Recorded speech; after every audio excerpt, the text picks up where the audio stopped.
Hello everyone, welcome back to our channel App Tutorial. On today's video, I'm going to show you how to reset your Flow account. It's very quick and easy, so let's get started. First of all, open the Flow app on your phone. If you don't have the app yet, you can get it from Google Play Store or the Apple App Store. Once you do that, go ahead, launch the app, give it credentials, then sign in into your Flow account.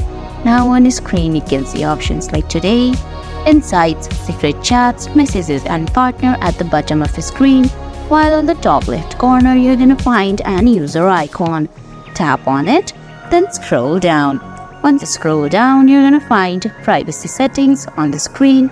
Now from there, you're going to have to choose Delete My Account option. Then tap on Delete My Account again and create a new Flow account with accurate details. And guys, that's it.